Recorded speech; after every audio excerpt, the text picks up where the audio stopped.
안녕하십니까. 연료체 유동 해석 및 설계 프로젝트 관이와 환희조의 발표자 김정환입니다. 발표는 이렇게 인트로부터 레퍼런스까지 진행하도록 하겠습니다. 우선 저희 프로젝트 주제에 대해서 간략하게 설명드리겠습니다. 강풍이 부는 고압선 주변의 유동을 해석하는 것이 목표였고, 세부적으로는 전선의 형상, 표면의 거칠기와 바람의 세기에 따라 항력 계수가 어떻게 바뀌는지를 알아보고 전선을 설계하는 것이 저희 프로젝트의 주제입니다. 저희 프로젝트의 CFD 세팅들에 대해서 설명드리겠습니다.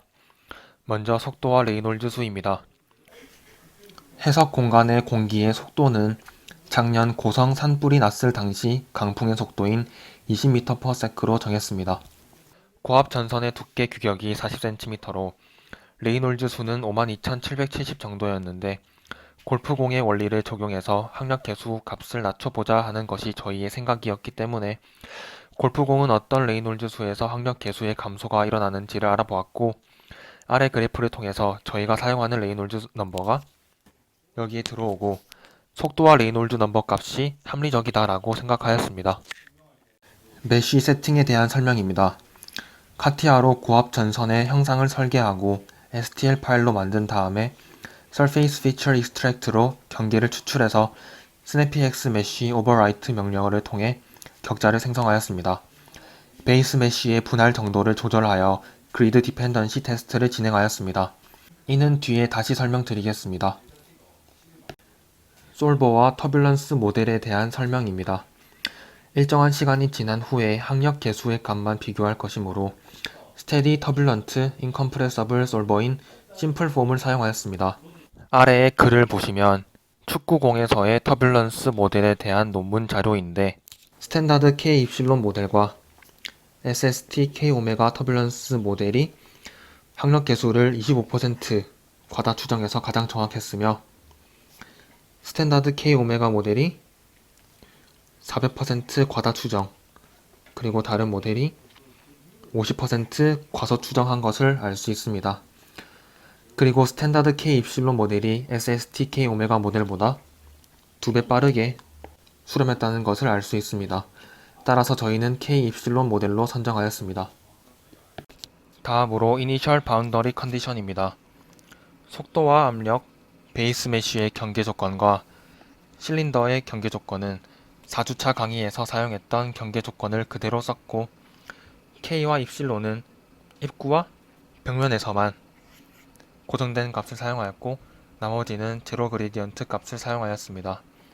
K와 입실론 값은 문헌 조사를 통해 이러한 수식을 사용해서 구했습니다.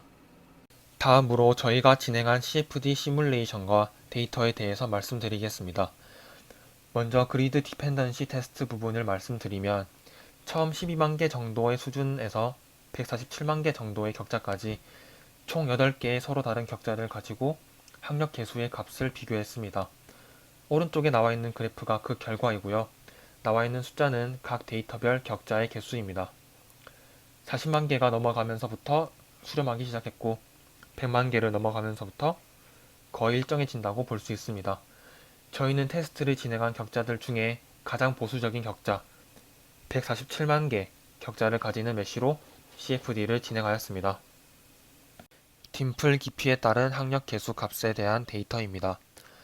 우선 저희가 2D 실린더라고 써놓았는데, 이에 대해서 말씀드리면, 딤플을 골프공처럼 판 게 아닌 이렇게 실린더가 있으면 일직선으로 쭉 2D 형상을 유지하도록 딤플을 파서 CFD에 사용했기 때문에 2D 실린더라고 한 것입니다.